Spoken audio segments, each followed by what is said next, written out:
hearing are Shirley Chisholm supporters, chanting Shirley, Shirley, Shirley, as we all wait for her to arrive on the convention floor here in Miami, Florida. We're all wondering, what is Shirley Chisholm going to do? Will she concede and release her delegates, demand a recount and say it's her constitutional right to do so? Or will Mrs. Chisholm start breaking things?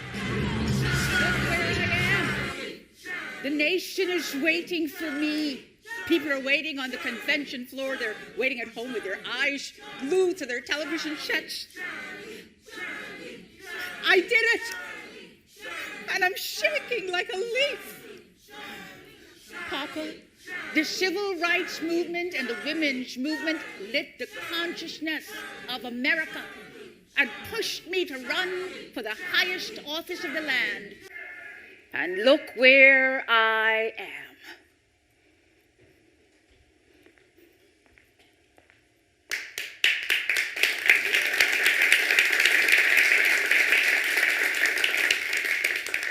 From a young age, I had a strong sense that a lot in the world needed fixing. I was born on American soil. That was no accident. My parents, immigrants from Barbados and Guyana, met in Brooklyn, got married, had children, and passed on to us the eye of an outsider. My mother was a seamstress. My father, a factory worker. Papa didn't finish high school, but he appointed himself the mouthpiece for our block on Liberty Avenue in Brooklyn. Oh, this was way back, 1934.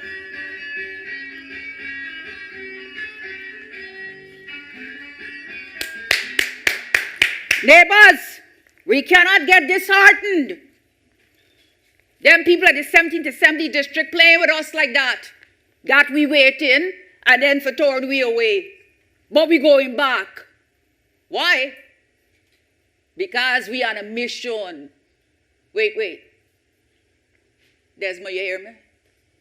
Stanley, get Desmond another shot of Mount Gay. Wake you up. Come on, Desmond, you drink up my rum, so now you have to listen. Never forget that intelligence rules the world. And ignorance carries the burden. Them is Garvey's words. Marcus Garvey. Charles, it's after 8. You know these meetings can't extend into chair and sleep time. You know the walls thin like paper. And true to form, my wonderful wife, Ruby, is right on time. Ruby, we finishing up just now. We finishing up. Take me a Ruby story.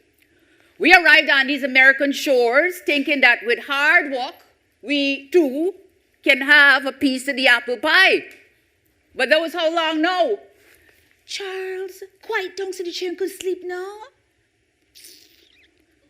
Look, you see? Shirley, what do you think you're doing out here? I am part of the movement, Mommy. We will rise. Now is the time. That's my Charles. 10 years old, but she knows. She's the tip of the spear. Mark my words. Shirley, now is the time to be going straight back to bed so you can wake up for school in the morning.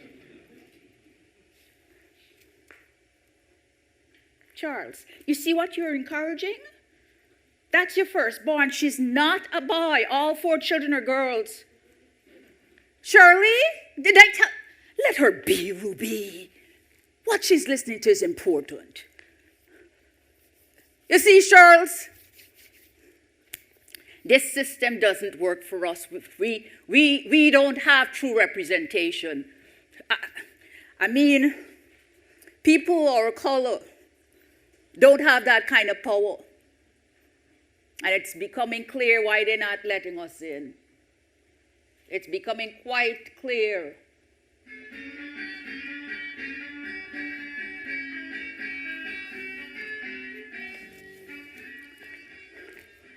Yo, Nino, I'm waiting here. What's going on in the kitchen? I don't want the man of God. I I need the man of God. So, where were we? The Negroes and the Puerto Ricans are complaining, so what? They're districting laws. We carve out neighborhoods where they are the majority, and we put those pieces in neighborhoods where we are the majority.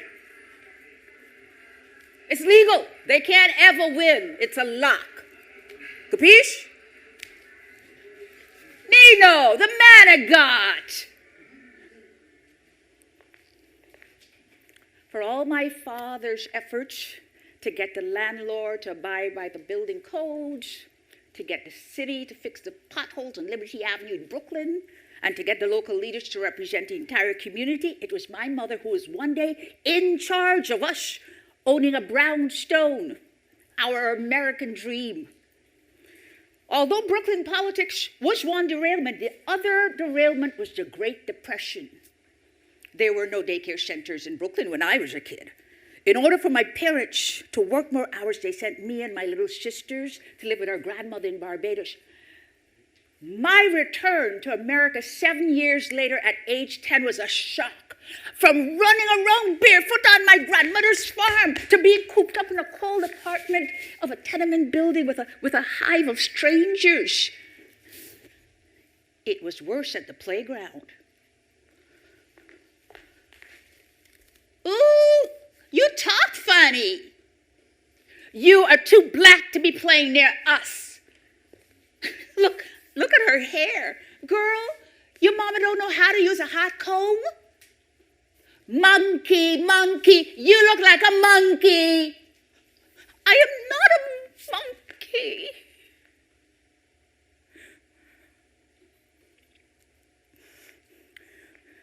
It was my lisp. Those were the days when I prayed for it to go away. Not only did I have a lisp, but I returned to the U.S. with a Barbadian accent, sounding Bajan. The kids teasing me, they had accents too. Some were from North Carolina, Georgia, Mississippi. Some were even from Puerto Rico. Mom, they keep calling me monkey. Oh, Charles, I'm sorry. Oh, Shirley, don't bother with them. I'm sad about this world we live in. Sad.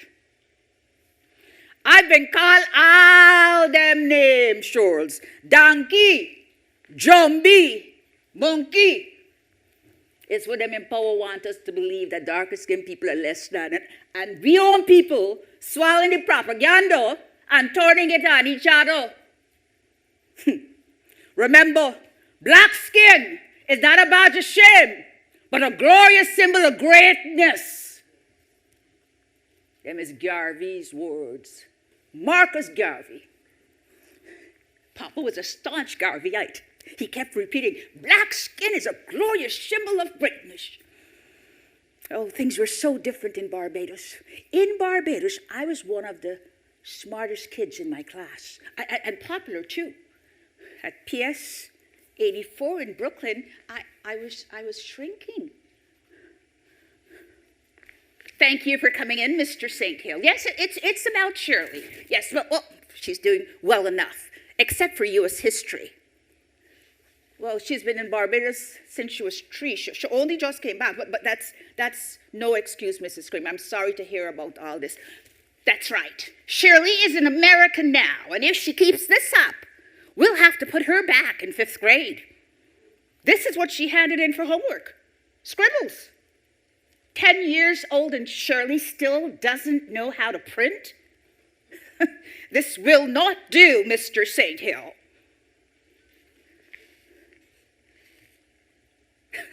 This is brilliant, Mrs. Cremo. This here is hieroglyphics. You missed that. Last weekend, I took my children to the museum and had them copy some of it down from the Egyptian exhibition. You didn't catch it? Well, it's not just that. Well, Shirley is very antisocial. She doesn't blend. Blend? She has to blend? Who says she has to blend? Here's the thing. The approach the school is taking is not going to work out for my child. Shirley needs to be challenged. I'm going to make sure she go to the library every Saturday and take out U.S. history book and catch up. On her own. She's a voracious reader, you know. Oh, you didn't catch that either. Mrs. Kramer was right about one thing. Even in junior high school and all through high school, I still did not blend in. Oh, things got worse. I was called awful names. Despite all that, I liked school and became intrigued with U.S. history. Mom, I'm not going. Well, come, try on the dress anyway. Look, I put some lace around the neckline. It's going to change everything. Mom, I don't want to go to the prom. Besides, I have to be escorted, and no one has asked me. Miss Mavis' son didn't ask you? Oh, no, Mom! Did you put him up to it? You did! And he still didn't ask. Well, other boys will. Come now. Charles, I don't know what to do with this daughter of ours. Look at the beautiful dress I make so she could look nice at the prom. But she said, she ain't going. That boys not ask her. Boys are not going to ask if your face always long. Charles, please talk to her. Charles, I have the perfect three-piece suit, you know. I'm ready to go. Papa, like the kids don't laugh at me enough at school. Let them laugh. Charles, we'll tear up that dance floor. I'd be honored to be escorting my brilliant daughter. Watch out, Brooklyn Girls High. It's party time.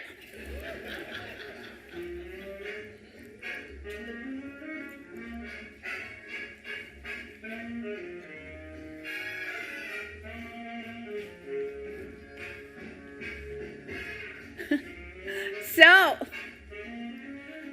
I got through high school and was looking forward to going to college. Before my time, only rich young women could do so. Women from families like mine, even if they finished high school, were destined to menial jobs. That was not going to happen to me. Papa, the acceptance letters came.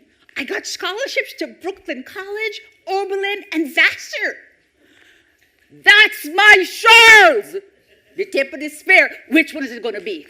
Vassar. All the way to the top. Your mother going to be proud. I didn't tell my parents this, but I wanted to move far away from Brooklyn, far away from poverty to a stately campus in the country. I'd reinvent myself. I'd graduate, become a teacher, marry a doctor. But that night I overheard my parents. The scholarships you get ain't cover everything. We're going to have to pay for room and board for the schools out of town. Just when all the savings gone into the down payment to the house. I don't want her worrying about money when she should be studying. I just don't know how. We'll have to work more.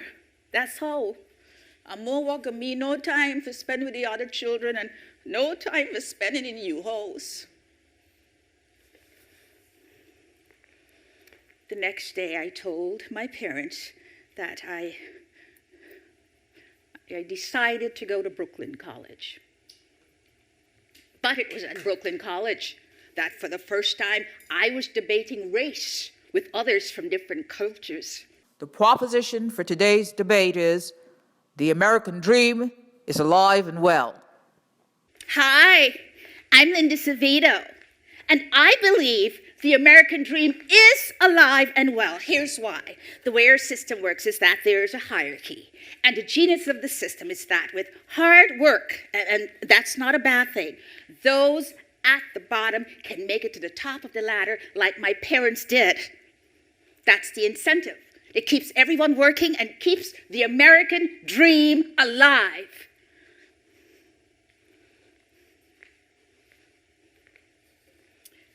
My name is Shirley St. Hill, and I'm here to speak in opposition to the proposition.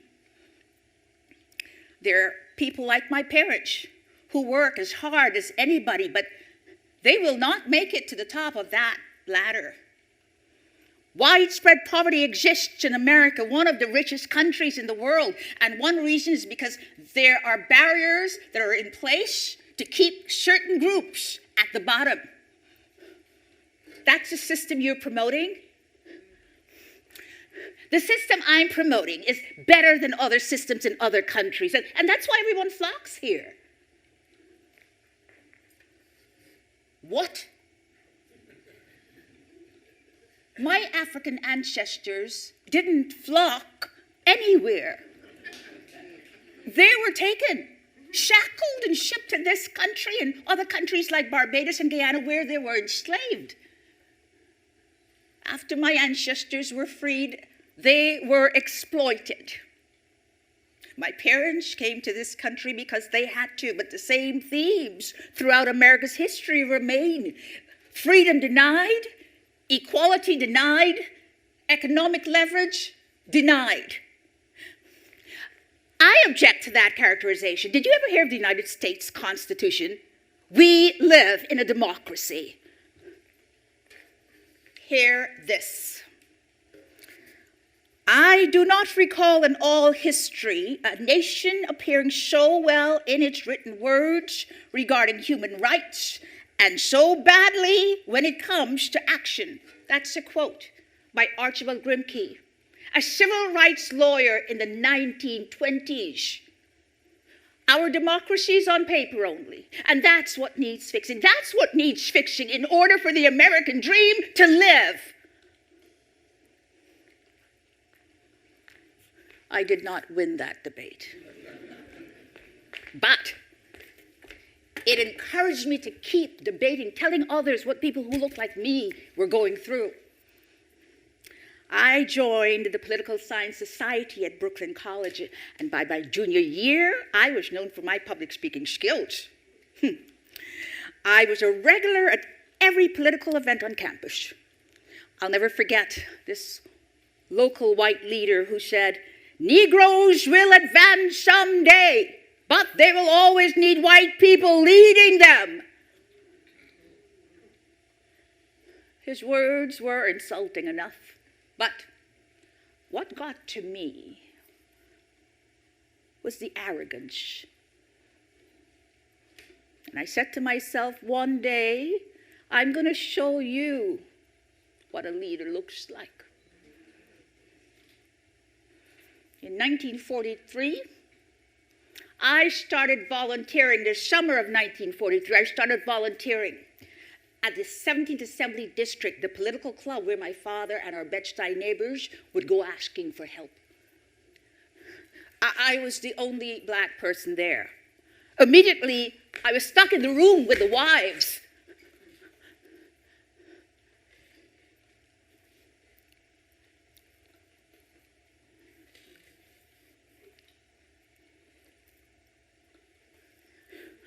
Molly, the notice said it was in need of a volunteer, but it's really boring here. Oh, soon the men are going to start calling on us to start planning our annual bake sale. But when are we going to be called on to help make decisions about our district? Oh dear, oh Shirley, oh, political decisions are not our bailiwick. We're just here to support our husbands. Not our bailiwick, but we're part of a democratic club that's being undemocratic.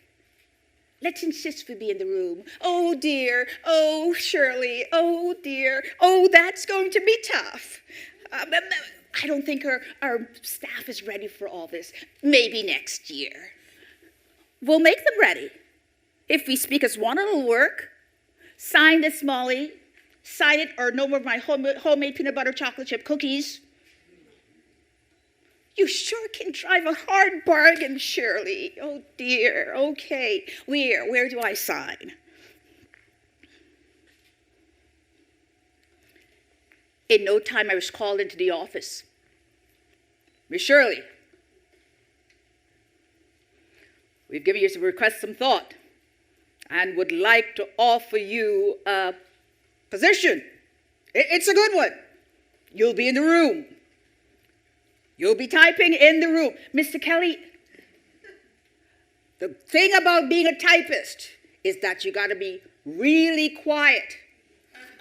So you can, Mr. Kelly, I think, so you have to promise not to interject. Mr. Kelly, I think, you see that potted plant?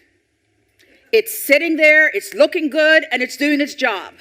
Mr. Kelly, potted plant, Miss Shirley, potted plant.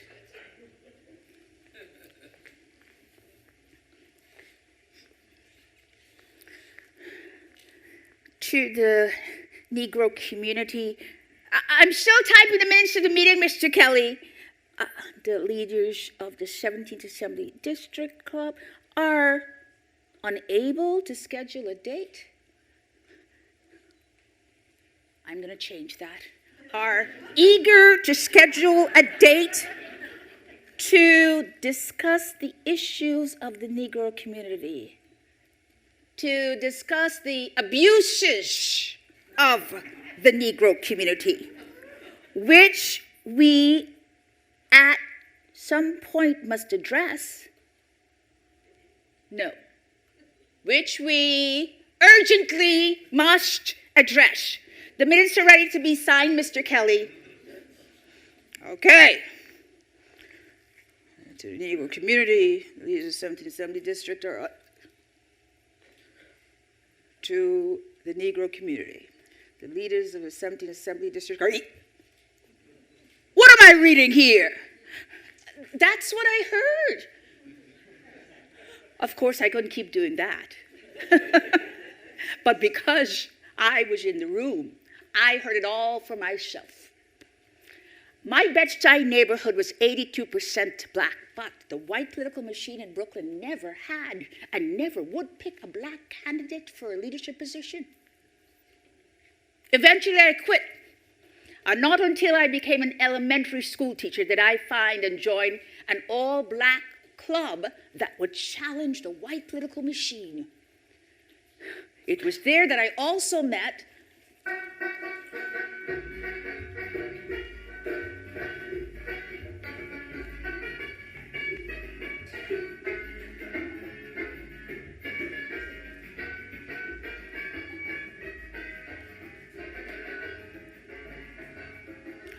Martin.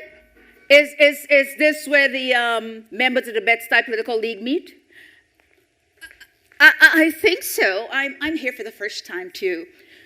We got to start waking up early for these Saturday mornings meetings. I'm an early riser.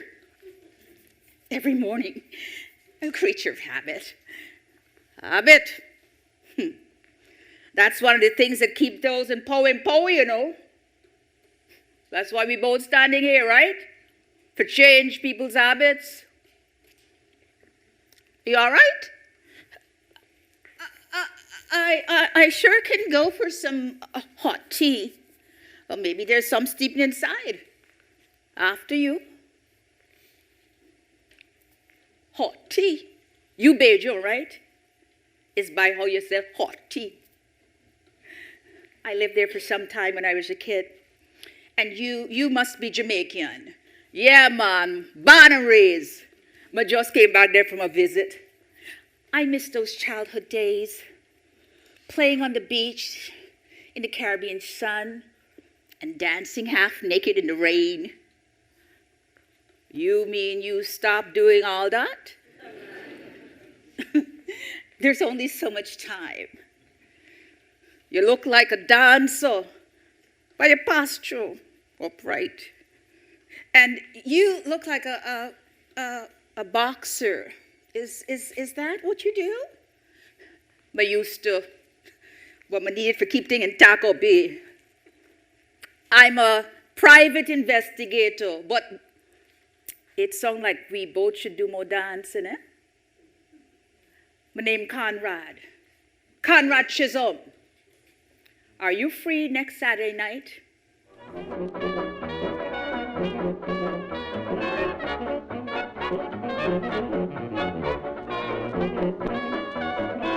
A year later, I married that wonderful man, Conrad Chisholm. I liked the beautiful suits he wore. I called him Ratty. He had a sense of humor. I also liked his political consciousness, and that he was also built. Oh, no matter how tired we were from our work week, my husband and I went dancing on Saturday nights. Papa, when he first met Ratty, said Ratty had a big head, just like Marcus Garvey's. That was a good sign. No matter how tired we were, dancing on Saturday nights, my church-going days waned. On Sundays, my husband and I would lie in bed, writing and reading poetry to each other. Oh yes, very romantic. I liked making him flying fish and cuckoo. And Ratty liked eating it. We start talking about a family, 2 children, maybe 3. Ratty wanted girls. He said they were neater, sweeter, cuter. I was the oldest of 3 sisters. Boys had to be easier. But with the business of the league, my husband and I were soon spending less time in bed together and more time in the streets, besides each other, picketing under the leadership of Wesley MacDonald Holder. We called him Mac. Mac was known as Dean of Black Brooklyn politics. He and I would disagree about the role of women in the organization. Mac, you're my hero, you know that. I joined this club after hearing you say, together we will get rid of boss rule plantation politics in Brooklyn. Together we'll do it. I like that. But there are women who have been solid forces in this league that don't get the recognition. And it's time we do, Mac. Not understanding this is a miscalculation, and it's holding progress up. What are you? About 22? I'm 28. Mac, we've been working too long and too hard with not enough to show. We need new strategies, different blood. And no disrespect, but I'm going to challenge you for the leadership position of the league. I do have a right to run. I have new ideas, and together, you walk into someone's house and start rearranging the furniture, Shirley. Well, it's not going to happen here. The other members support exactly what this here is, so let's see you go and do whatever you want somewhere else. I ran against Mac Holder anyway, and lost. And then was kicked out of his league. Shirley, forget about all this making a difference with politics. It's dirty business, very unladylike. Let it go. Plus, you have your new job as a director of the daycare center anyhow. And it's time for some grandbabies. There's something to be said about having your own family. Mom was right. But the climate was changing in the 1960s.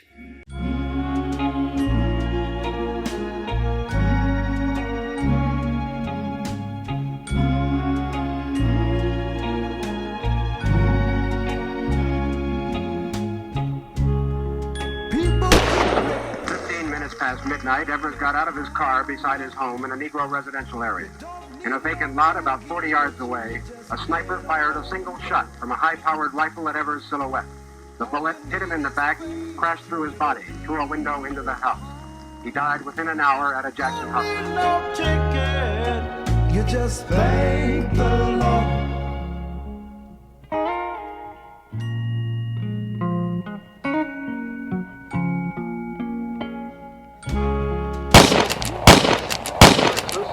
Shots were fired at President Kennedy's motorcade in downtown Dallas.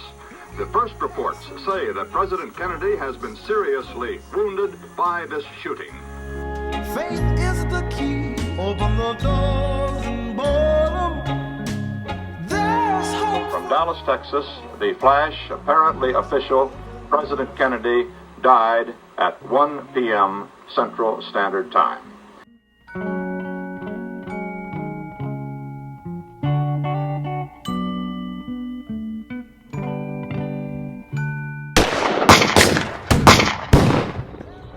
Apparently, two men approached the Speaker's rostrum and discharged shots at him from apparently very close range.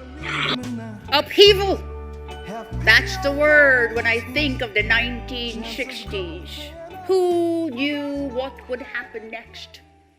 You had to have guts to speak up.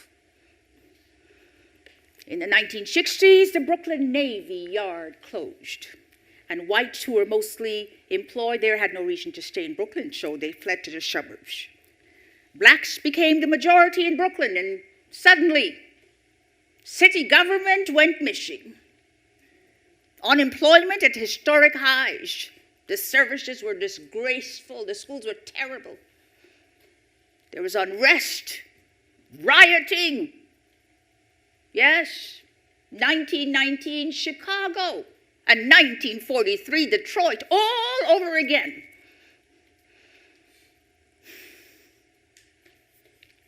I, with a group of men and women of all races, formed the United Democratic Committee, the UDC.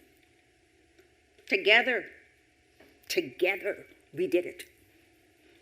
After his first term in the assembly was about to end, one of our members called me and he said he was thinking of running for judgeship and that he would endorse me for his vacated assembly seat.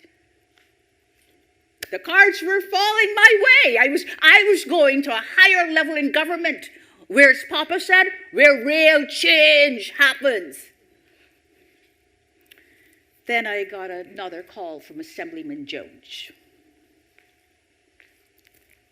Shirley, it's Tom Jones here. Yeah, I know I said that I'd endorse you for the vacated assembly seat, but there's been some backlash. Some of our members don't want a woman on the ticket. And there's nothing I can do. Damn it. Charles, it's just another blip. I don't know, Papa. How can I keep going? I sat at those community meetings and I watched how people talk to you. There's so much holding me back. If it's not my race, it's my gender. And if it's not my gender, then it's the way I look. I'm Shirley Chisholm, not Shirley Temple. Damn it!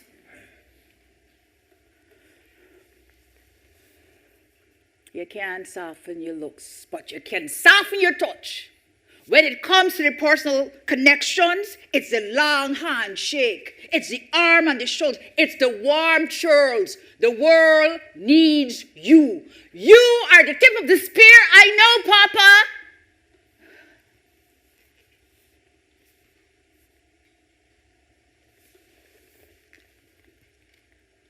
That spear is already in flight. You hear me? And you have me. You'll always have my support. 2 weeks later, after Papa and I had that conversation, I was at my job at the daycare center and I got a call.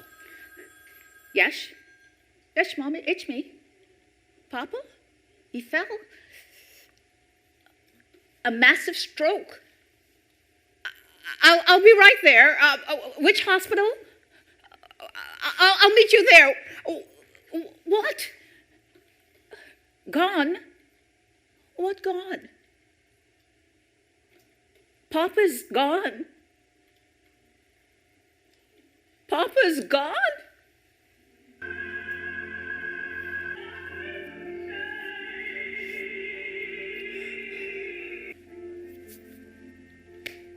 It wasn't his time to leave us. He was my rock. I couldn't get out of bed for a month. It was like the life force left me as well. I fell into a deep depression. And it was just around that time I remember a lawyer calling, saying something about Papa's will. I can't believe I hearing this. I can't believe this is why hearing your father and I, we worked so hard. We were so careful. How? Mom, I'm as surprised as you are. How did Papa save $10,000? But how could he give it all to you? He was always that way when it came to you. It's like your three sisters don't exist. Mom, Mom, I'm sorry. I wish Papa had worked it out with us. I mean, I wish he'd worked it out with you first. I'm sick and tired of all the battles. I don't want to have to fight with my family, too.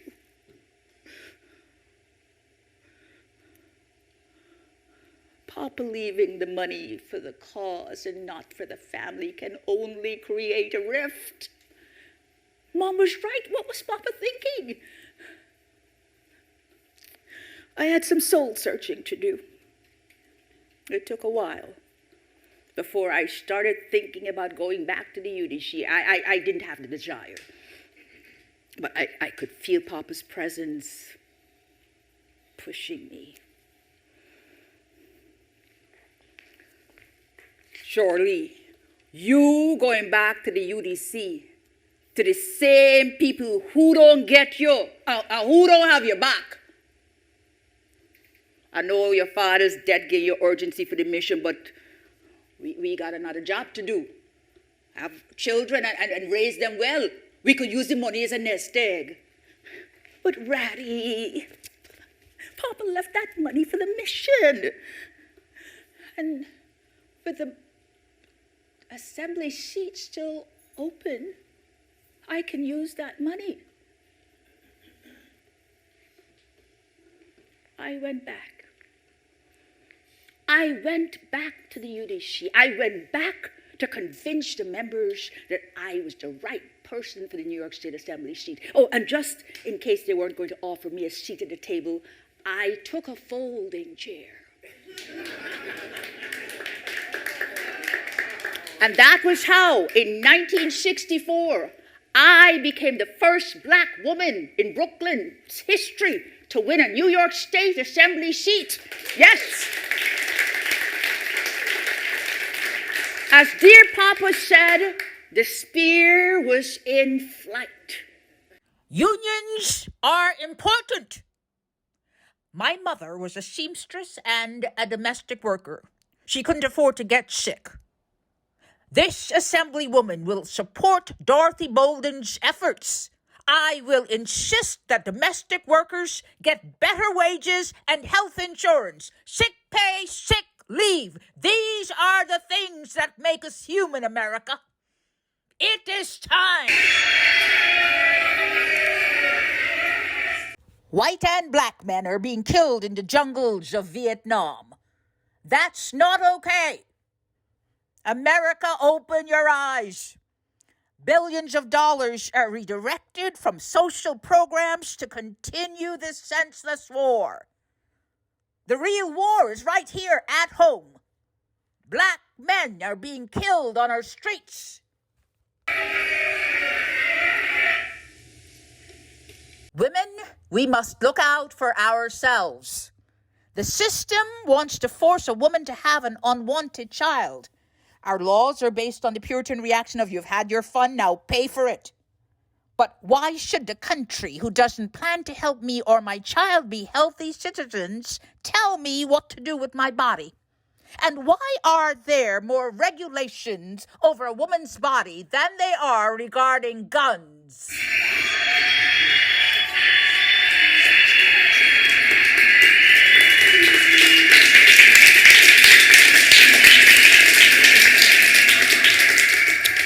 As my first term was about to end in the New York State Assembly, came news that changed Brooklyn politics for good.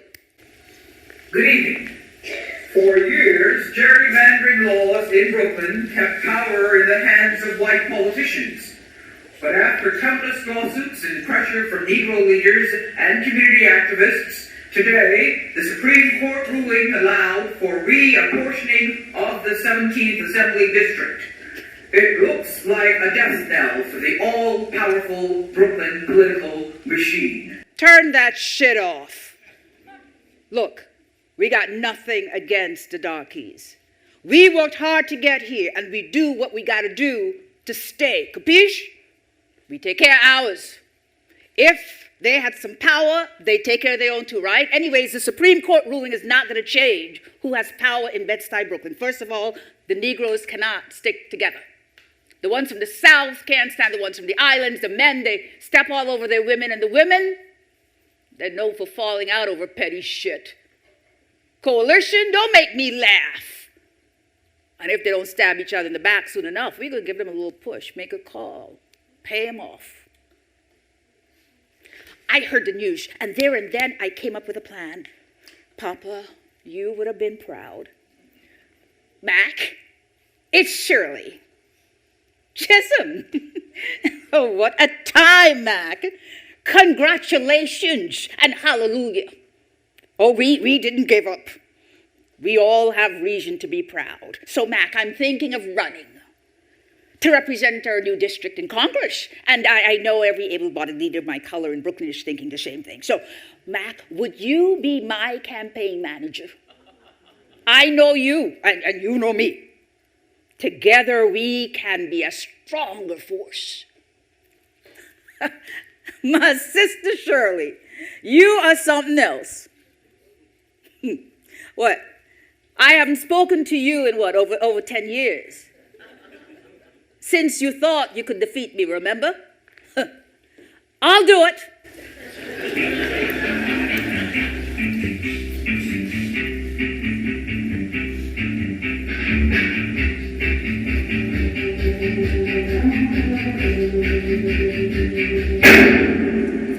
Good evening. Dr. Martin Luther King, the apostle of nonviolence in the civil rights movement, has been shot to death in Memphis, Tennessee. Police have issued an all-points bulletin for a well-dressed young white man seen running from the scene.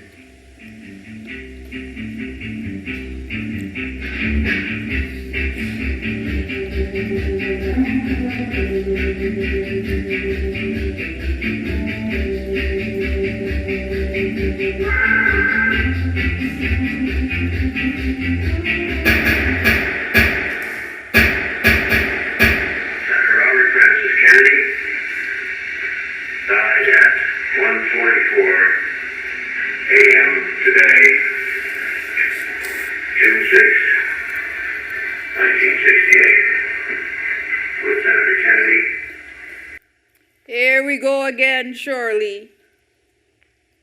I don't care if you want to hear it. You're running yourself into the ground, campaigning. You don't sleep. You don't have time for nothing else.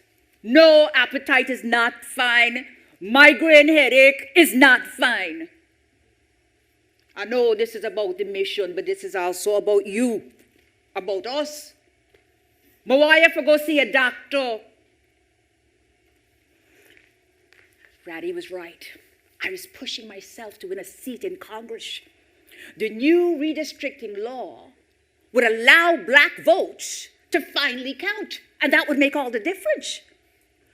I knew black men were going to vote for the popular civil rights leader James Farmer, but I also knew women were the largest voting bloc.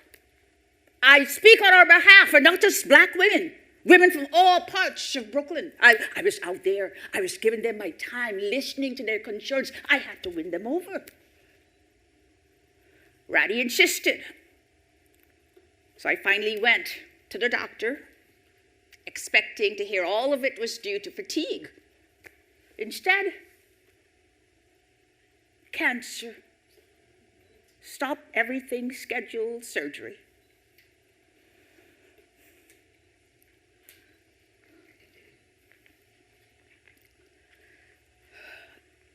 Mom, yes, it's me. I'm fine. Mom, I'm doing better. I'm doing better. Ratty and I are just trying to come to terms with the fact that we can no longer have children. The doctor needed to make sure the tumor was gone. It's just the finality of it all. All right. Well, let's not talk about that anymore. Time to convalesce. Actually, I was telling Ratty this morning, it's time to get back on the circuit. The stitches are in my belly, Mom, not in my mouth. And the general election is in 2 months. But surely you need rest after major surgery. If your father were alive, he'd tell you the same thing. And you see how they're shooting at people left and right? They're going to shoot at you, too. Surely, all this fighting is not for you to do. The people have to see me. And I'd like now to present to you the lady who dares to challenge them all, the lady who's taking up things in this country, Lady Shirley Chisholm. Ladies and gentlemen, this is Fighting Shirley coming through. I know you've given up on the system because you feel the system has given up on you. But I have some good news. I want to speak for you in Washington, D.C. You've seen the changes I've made as Assemblywoman these past 2 years. I can do more. Passa a passa van leos. Change is now. N-O-W.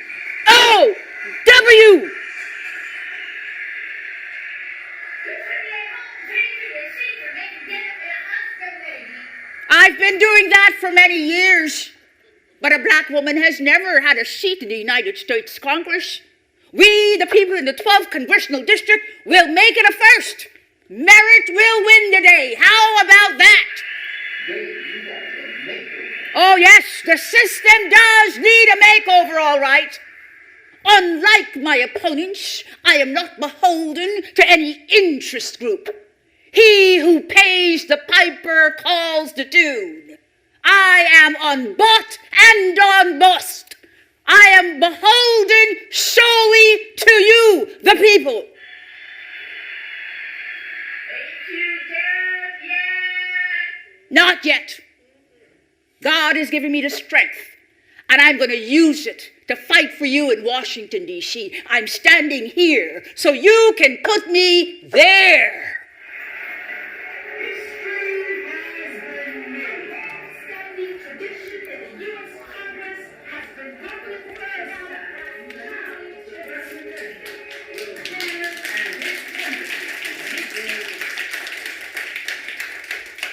In 1969, Republicans took back the White House.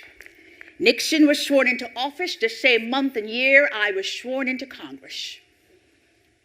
And oh, what I saw in Congress. For what purpose is the New York Congresswoman standing in the well? Mr. Chairman, I've been raising my hand for the past 2 weeks, but evidently you can't see me.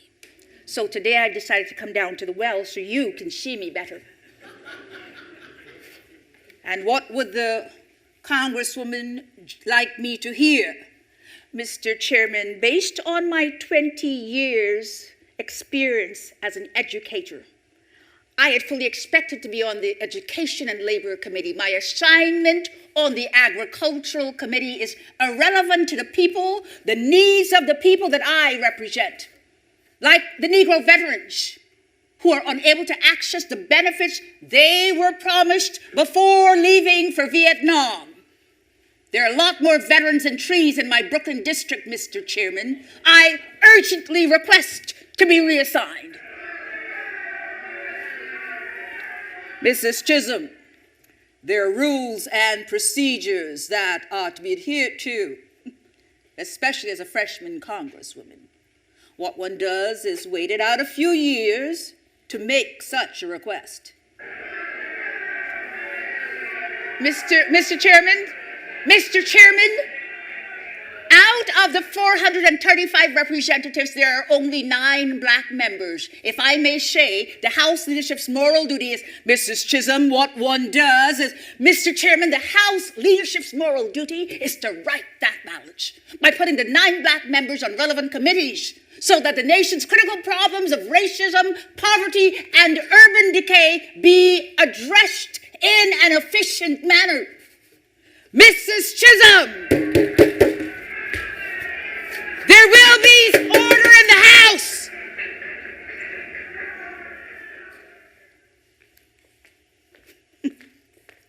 Right after that session, a black congressman approached me. Chisholm,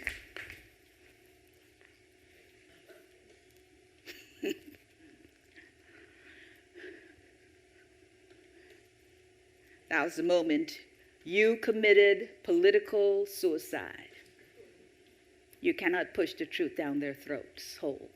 And I know where you're coming from, but you're going to mess this up for yourself and the rest of us. The House has tradition. And the people I represent are in a crisis. We got to go along to get along, Chisholm. That's what we've been doing, Clay. And it hasn't worked. And that's not the way I'm moving forward. Chisholm, you need to calm down. Calm down and try to fit in. Me? Fit in. As in blend? Watch me. Chisholm, you are why they don't want us here. You're the living stereotype of an angry black woman. You damn right. I am loud, angry, devastated, and outraged. I am here, and I have no intention of just sitting quietly observing. Political suicide? I intend to focus attention on the nation's problems. I will vote against any defense appropriation bill until the time comes when our values and priorities are turned right side up again. Oh, and by the way, I will not be maintaining a tradition that has long disempowered women. I will vote for our self-interest. There are more women than men in this country. And it's time for the system to look out for us. I was not only going to be heard, I was going to be seen. It was time to brand me, and I was owning all of it. The bouffant wigs, the stylish glasses, bold patterned dresses. On one of those busy dresses, I'd add a large corsage. A huge, huge brooch, strands of pearls, some gold. I wore large pieces on my ears, wrists, fingers. If you saw me, you were not going to forget me. Stand up straight. Mrs. C is here. Well, she might be here, but she's not all there. One white congressman in particular, whenever we passed each other in the hallway, he would blurt out, 42-5. Mama, 42-5. I had no idea what he's talking about. Then I realized, oh, you must be talking about my salary. Is this how you greet all congresswomen? Or just this Negro congresswoman? Well, there are going to be many women like me in Congress making 42-5. So you better get used to it. And if it's me you don't like in particular, next time you see me, vanish. Mac, I can no longer stomach Congress. I just can't. I've been there 2 years, and I have nothing to show the people who elected me. Oh, the same thing. I'm a limited power, first-term representative. Same story, different song. But I'm not going to stand for it. Not when Nixon is backing out on his every word about social programs. Daycare, health care, Head Start, Job Corps, all that we've been fighting for, Mac, is being reversed. Mac, it's time to make a bigger move. And before we sign off for tonight, here's a story you probably won't believe. A new hack, rather a bonnet, was tossed into the Democratic presidential race. Word reaches us that New York Congresswoman Shirley Chisholm has her hopes set on becoming the next president of the United States.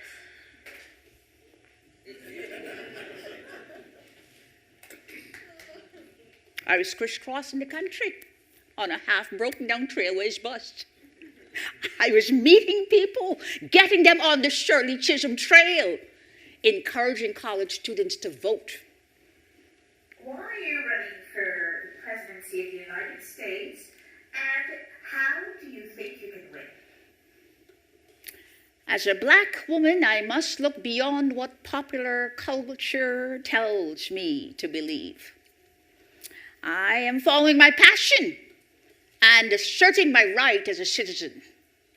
I'm here to say that the social contract between government and the people needs to be repaired. It is time. What do you plan to give up in order to win? What's your name, young lady? Maxine. Maxine Waters. Maxine Waters, let me say this. My integrity will not be on the table, and my worth will not be denied. Thank you. And don't forget, vote.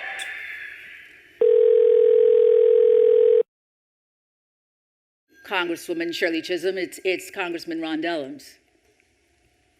I heard you're entering the California primary? Well, I'd like to host a fundraiser for you here in Oakland. It ain't no joke. Your agenda speaks to my constituency. I really like what you're saying. Count me in. Shirley, it's Gloria. We women can be a powerful coalition. The women's suffrage movement showed us that. I'm with you. Shirley, it's Molly. From way back when in the 17th Assembly District in Brooklyn. Oh, dear. After all that, you're in the room and running for president. Fundraising? Oh, sure, I can help. How about blintzes for Shirley Chisholm?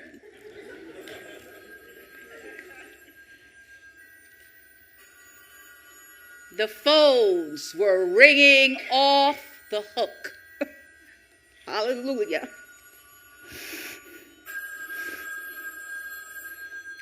This is Congresswoman Shirley Chisholm. And you're calling from where? My agenda is the same, and Wesley MacDonald Holder will be my campaign manager again. Yes, and you can quote me on both. Shirley, is yours born? Here's a proposal to keep us from falling out of love with each other. I'm going to quit my job and join your security team. Oh, Ratty, you're hired. And I love you too. Ratty, I have to get this. I'll call you back. Today, the Black Panther Group has announced it will be endorsing New York Congresswoman Shirley Chisholm for the 1972 Democratic presidential nomination. Mrs. Chisholm, excuse me. How do you feel about the militant Black Panthers endorsing your campaign. Here's how I feel. I'd like America to consider the words Black Panther and ask yourself why there was a need for such an organization in this country. Why did the Black Panther Party come into existence in the first place? When you're a catalyst for change like I am, you have to be ready to address the needs of overlooked communities as well as all the controversies that will swirl about. Have a good day, gentlemen. Good evening. Shirley Chisholm, the Negro Congresswoman who is running for the Democratic nomination, charged that the white male establishment has not invited her on TV news programs to discuss the issues with other candidates, and that she will sue. The decision from the FAC will be handed down later this evening. I guess we stay put tonight. Ratty, you don't have to wait up for the news. Don't make me feel guilty. I thought I was helping. I quit my job for help. I'm on the road with you because I want to help, and that's why I'm by your side tonight. But even when we got some time, I'm looking at you, but you're not looking back at. What about this marriage? Or is it off the table too? Ratty, the schedule is just for a few more months. Right. If only I can do the job of protecting you. Jesus Christ, not just one, but 2 close attempts on your life. And here I am worried about marriage. Well, I might very well be the one to blame if you lose your life. Ratty, I'm sorry.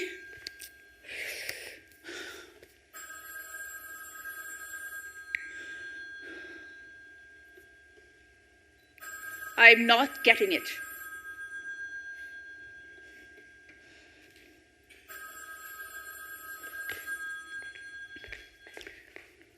Yes. And? Hold on.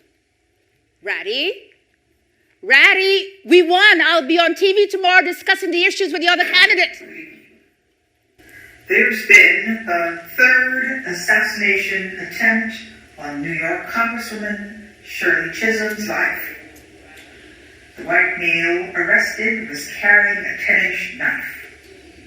Apparently, there is concern about how close the man had gotten to Mrs. Chisholm before he was nabbed. Sources say Mrs. Chisholm has decided to relieve her husband of his duties as security and will be using the Secret Service protection Washington has offered. Mom, I knew what you'd say about all that's going on with me and Ratty. Now there's more. Rumors of Ratty's infidelity. And the media has the nerve to call asking me if it were true and whether I'll be seeking a divorce. Mrs. Chisholm is losing in her private life, but may be gaining the coalition she's been seeking in her public life. A coalition she'll need to win. How so? Well, the National Black Political Convention, ranging from conservative groups like the NAACP to the militant Black Panthers, has assembled in Gary, Indiana. Their goal is to gain more political clout, help the future of Black Americans, and vote whether to endorse presidential candidate Shirley Chisholm. Brothers, it's that time. So, we're all in agreement? Okay. Our House seconds the motion that the National Black Political Convention will not endorse at this time any candidate for President of the United States. All those in favor, please signify.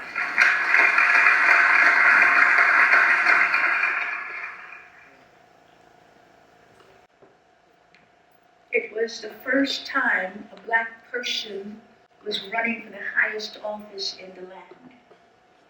And yet the majority at the National Black Political Convention did not, would not, could not endorse me. A woman.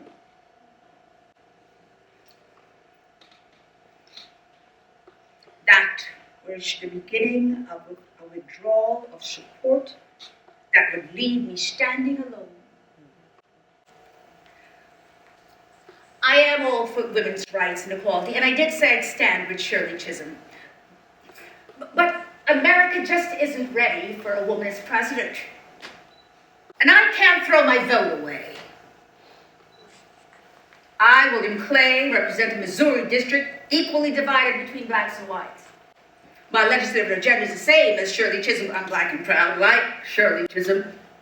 But I question her judgment, I question her motives, and at times I even question her sanity.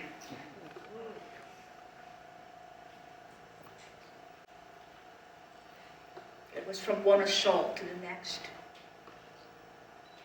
The dirty games politicians play is holding progress up. What they can gain for themselves is more important than the needs of the people. Oh, yeah. It's abundantly clear. Even my dear friend Ron Dellums didn't keep his promise. One by one, my political inner circle all bowed. But I kept on fighting. For the people. What you're hearing are Shirley Chisholm supporters chanting Shirley, Shirley, Shirley, as we all wait for her to arrive on the convention floor here in Miami, Florida. We're all wondering, what is Shirley Chisholm going to do? Will she concede and release her delegates, demand a recount and say it's her constitutional right to do so? Or will Mrs. Chisholm start breaking things?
All in the name of justice. And here she comes, Shirley Chisholm in her signature look, bold from top to bottom. She's shaking hands, waving to the audience as she makes her way to the podium. What a journey this has been.